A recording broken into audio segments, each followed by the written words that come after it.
It seems to me that in our kind of world, we need to think carefully about the conditions that make circles of trust accessible, available, possible for real people who lead real lives.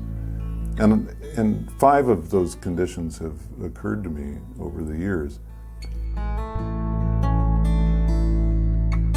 By that I mean a whole bunch of things, but especially clear limits on the time commitment involved. We try to be very clear with people about how much time they're asked to give to this.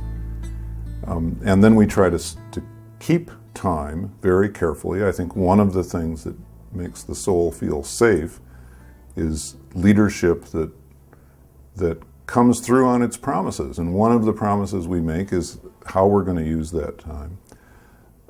There's another piece of clarity that has to do with the intentionality of this group, why it is we're together and where it is we're trying to go together, which constantly reverts back to that touchstone of honoring the soul, of making safe space for you to listen to your inner teacher, being alone together in a community of people where you can both hear yourself and do some sorting and sifting of that inner truth in the presence of others, gaining also their encouragement. And clarity, too, about the ground rules that make all of that possible. So that there's intentionality not only about where we're going, but about how we're going to get there. There's very specific guidance that people don't find confining, but liberating, that helps shape our relationships.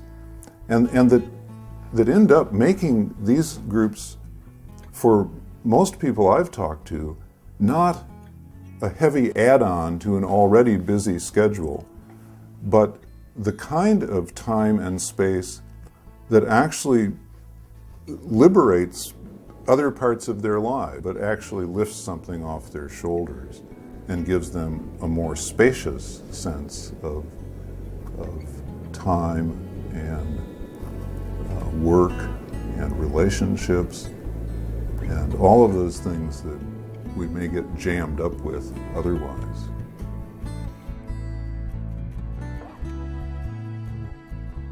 This is a little tricky one to talk about because a circle of trust can consist of 2 or 3 people who know how to hold safe space for the soul, and I'm not suggesting that they need a facilitator, but they do need a lot of sensibility and a high degree of awareness and a disciplined practice about how to keep that space safe for each other.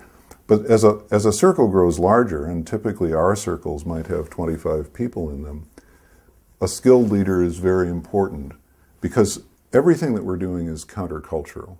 This basic norm we have, no fixing, no saving, no advising, no setting straight, that goes right upstream against everything in our culture. And a facilitator needs to hold a space in which that norm is lifted up and insisted upon. It's really one of our non-negotiables, because when we break that rule, the soul tends to go back into hiding. Because it's critical, we're very careful about who it is that we accept into facilitator preparation, and we take at least a year to prepare those people, and often more than a year because they have a mentoring relationship that gives them another year of sort of practice before we, in many cases, before they strike out on their own. I think if a community is going to hold its own against the current of the mainstream culture, leadership is a very important component.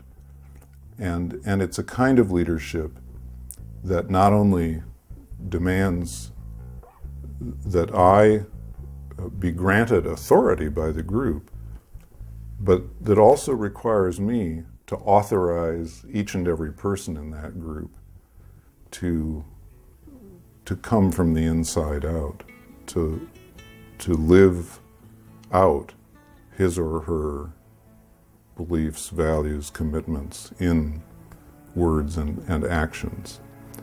So it's a mutual gift of